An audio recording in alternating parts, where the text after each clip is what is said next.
भगवान के 5 कृत्यों का वर्णन है कि भगवान के 5 कृत्य हैं। जब आप सोते हैं, रात्रि में सो जाते हैं, तो आप सो रहे हैं, आपको कुछ पता नहीं है, पंखा गिर जाए, दीवार गिर जाए, आंधी तूफान आए, भूकंप आ जाए, आपको कुछ पता नहीं है, कोई आभास नहीं। सारी सृष्टि आपके सोते ही खत्म हो जाती है।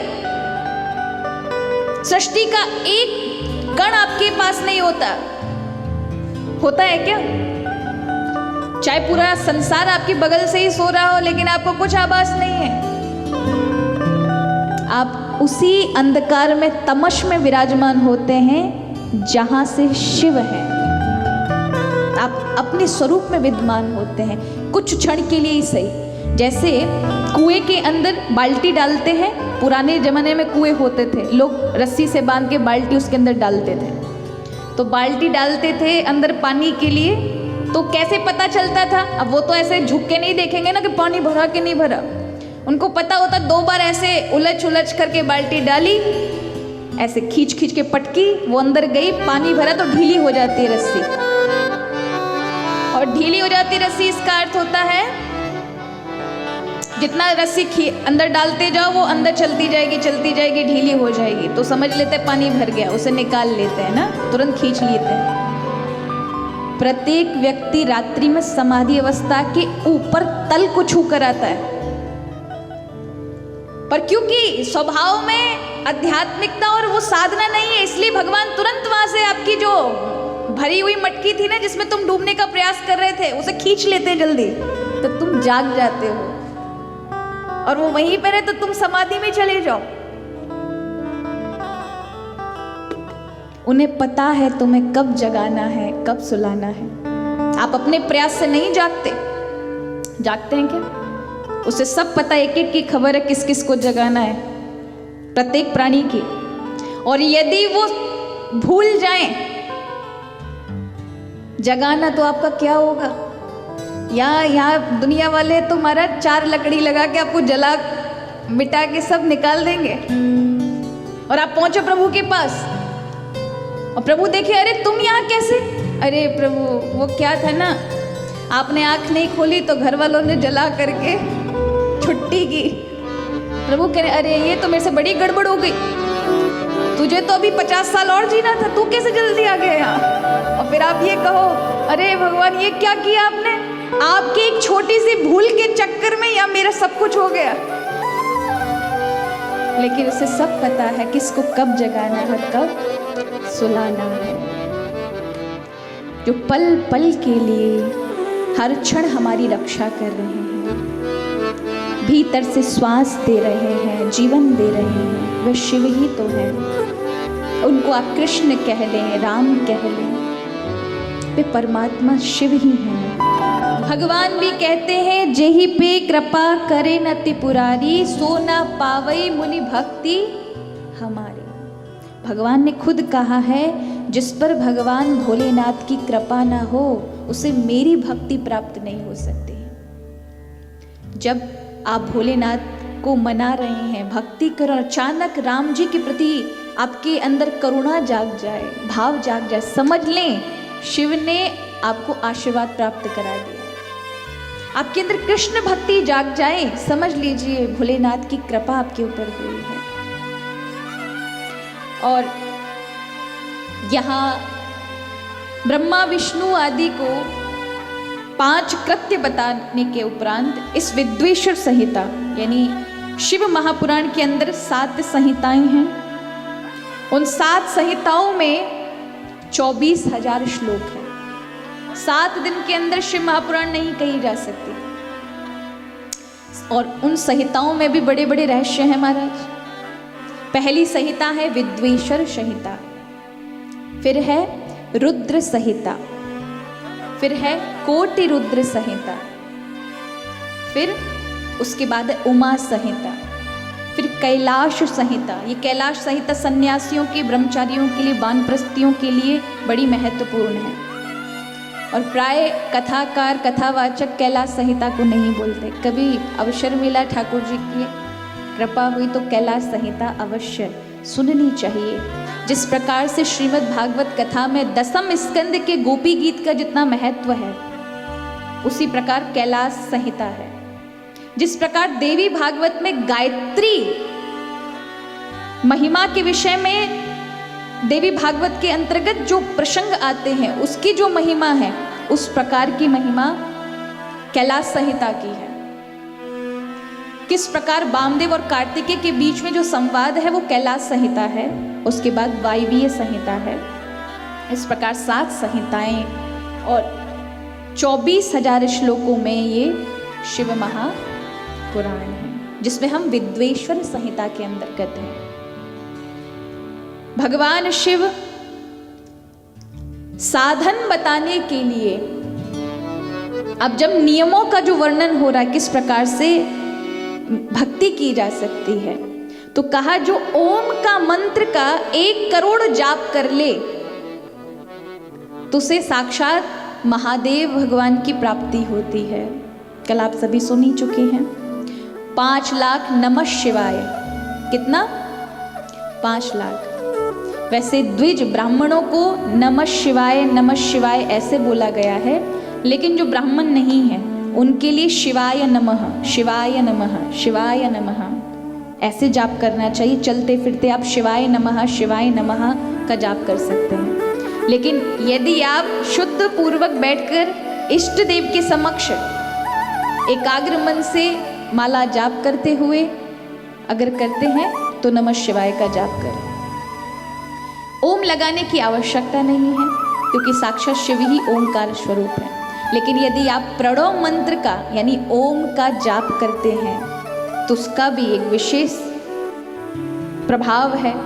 ओम मंत्र का यदि आप नाद में, कल बताया था, इस प्रकार उच्चारण के साथ करते हैं तो ये सामान प्रणव कहा जाता है और विशेष प्रभावशाली होता है। और यदि आप उपांशु जाप करते हुए किसी दूसरे को पता ना चले, ऐसे जाप करें कि सिर्फ आपको ही सुनाई दे, किसी अन्यत्र को सुनाई ना दे, ऐसे 5 लाख जाप करने से इच्छित वस्तुओं की प्राप्ति होती है। और यदि आप मानसिक जाप कर रहे हैं तो मानसिक जाप में फिर बोलकर जाप नहीं किया जाता। इस प्रकार की विधियां बताई गई। हमेशा माला जाप रुद्राक्ष की माला से करें। अगर आप शिव जाप कर रहे हैं, यदि आप देवी का जाप कर रहे हैं तो रुद्राक्ष की माला से करें। और यदि आप भगवत प्राप्ति वैष्णव जन हैं और भगवान कृष्ण, भगवान श्री राम के विषय में जाप करना चाहते हैं तो आपको तुलसी की माला सर्व सिद्धि देगी। और यदि आप लक्ष्मी प्राप्ति के लिए जाप करना चाहते हैं तो कमल के गट्टे की माला आपके लिए सर्वोपरि रहेगी। यदि आप विद्या प्राप्ति के लिए माँ वाग्वादी सरस्वती की उपासना करना चाहते हैं तो आपके लिए सफेद मोती की माला सबसे उत्तम रहेगी।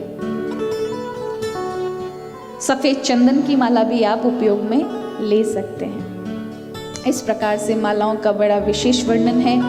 यदि माला का आजकल तो लोग वो एक रिमोट वाला वो एक आगे क्या वो कंट्रोल, वो टाइमिंग काउंटिंग कराता है, टाइमिंग काउंटर, वो टाइम, और वो फिर क्लिक कर दो तो 2 माला हो गई, तीसरी माला हो गई, चौथी माला हो गई। वो एक बट मतलब ऐसा अंगूठी उंगली में बांध लेते हैं उसको, एक रिंग की तरह लगता है और वो कैलकुलेट करता रहता है। हाँ, फिंगर टाइमिंग काउंटर, टाइम करता है। महाराज ऐसे काउंटर से कोई प्रभाव नहीं पड़ने वाला। हाँ ठीक है, आपको माला पता चल जाएगी, लेकिन माला तो माला का प्रभाव है। माला कोई साधारण है क्या? जहाँ स्वयं हमारे प्रभु ही धारण करते हैं अक्षमाला, वनमाला,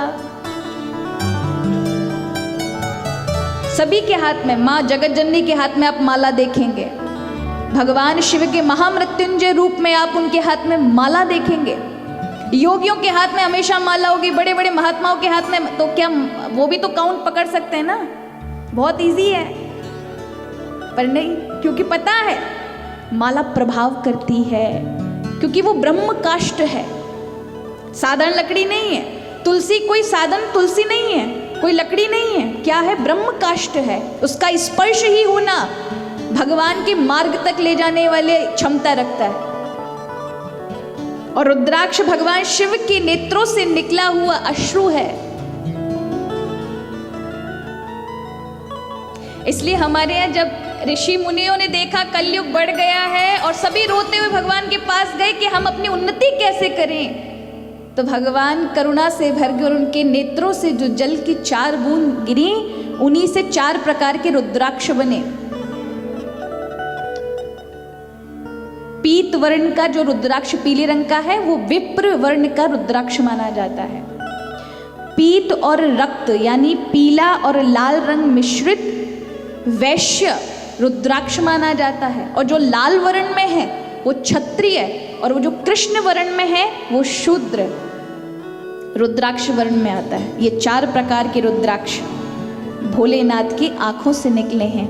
जब आप रुद्राक्ष धारण करो ना तो साक्षात ऐसा समझना चाहिए भोलेनाथ की दृष्टि आपके ऊपर है, भोलेनाथ आपके साथ है। रुद्राक्ष हमेशा ऐसा लेना चाहिए जिसके कांटे चुभें आपको हाथ में लेते, कहीं से भी खंडित ना हो, कीड़े से खाया हुआ ना हो, टूटा फूटा रुद्राक्ष नहीं होना चाहिए। रुद्राक्ष के अंदर ये खुद से ही होता है कि उस फल से जब वह रुद्राक्ष निकलता है गुठली के रूप में तो उसके अंदर से खुद प्राकृतिक रूप में छेद बना आता है।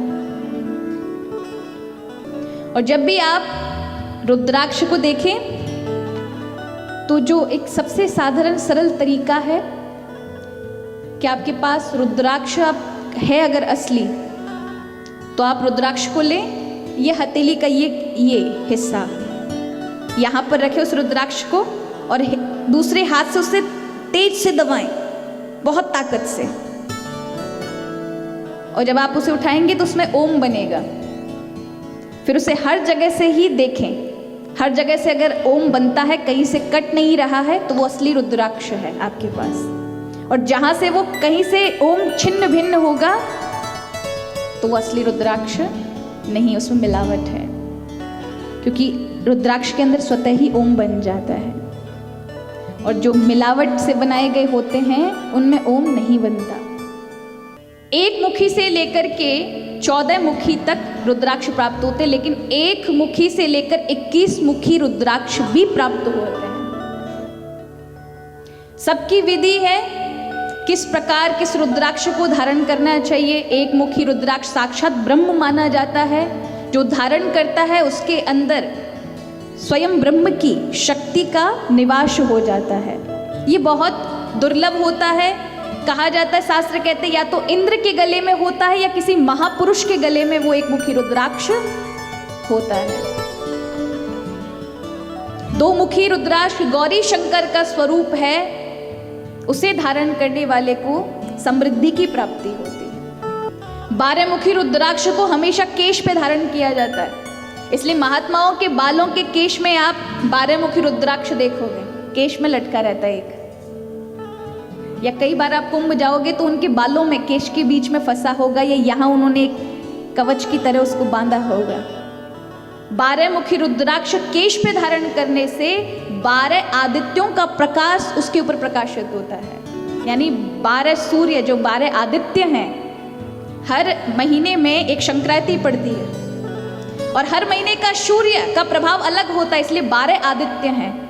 उन 12 सूर्यों का प्रकाश उस व्यक्तित्व पर उतरता है जिसके सिर पे, केश पर 12 मुखी रुद्राक्ष लगा है।